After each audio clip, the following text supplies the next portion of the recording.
எமது நாட்டின் பிரச்சினைகளை நாமே தீர்த்துக் கொள்ள வேண்டும். அதன் பிரகாரம் யுத்தத்தில் பாதிக்கப்பட்ட மக்களின் பிரச்சினைகளுக்கு உள்நாட்டுக்குள்ளேயே தீர்வு காண வேண்டுமே தவிர ஜெனீவாவுக்கு சென்று தீர்வு காணக்கூடாது என எதிர்க்கட்சித் தலைவர் சஜித் பிரேமதாச தெரிவித்துள்ளார்.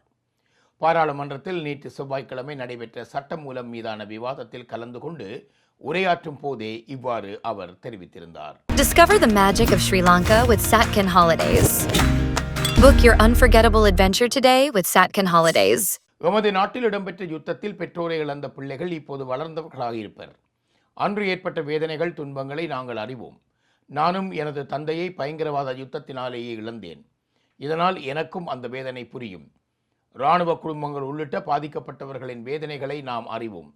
இவ்வேளையில் இராணுவ வீரர்கள் என்ற வசனத்தை நாங்கள் பயன்படுத்த தயங்கக்கூடாது. அத்துடன் இனியும் அதுபோன்ற ஒரு யுத்தம் ஏற்பட்டுவிடவும் கூடாது.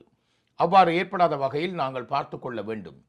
யுத்தத்தினால் பாதிக்கப்பட்டவர்களாக நாட்டில் பல்வேறு இனப்பிரிவினர் உள்ளனர். பாதிக்கப்பட்ட மக்களின் பிரச்சினைகளுக்கு நாங்கள் தீர்வுகளை வழங்க வேண்டும். அந்த பிரச்சினைகளுக்கு தீர்வுகளை வழங்க வேண்டியது ஜெனீவாவில் அல்ல. எமது நாட்டு பிரச்சினைகளை எமது நாட்டுக்குள்ளேயே தீர்த்து கொள்ள வேண்டும். மீள கட்டியெழுப்புதல் செயற்பாடுகள் மூலமும் சகோதரத்துவம் நல்லிணக்க சூழலை உருவாக்கி நாங்கள் எமது நாட்டுக்குள் பாதிக்கப்பட்டவர்களின் பிரச்சினைகளை நாங்களே தீர்த்து கொள்ள வேண்டும். உண்மையிலேயே இந்நாட்டின் ஒருமைப்பாடு சகோதரத்துவமானது இனங்களுக்கிடையே நல்லிணக்கம் ஏற்படுவதன் மூலம் மட்டுமே ஏற்படும். இதன்படி யுத்தத்தில் பாதிக்கப்பட்டவர்களுக்கு தீர்வுகளை எமது நாட்டுக்குள்ளேயே வழங்க வேண்டும். எப்போதும் வருடாந்தம் ஜெனீவாவுக்கு சென்று கதைப்பது நிறுத்தப்படும் வகையில் ஒருமைப்பாடு, ஆட்புல எல்லை, இறைமை மற்றும் அரசியல் சுதந்திரம் பாதுகாக்கப்படும் வகையில் நாங்கள் நடவடிக்கை எடுக்க வேண்டும் என்று நான் யோசனையை முன்வைக்கிறேன் என்று தெரிவித்திருந்தார்.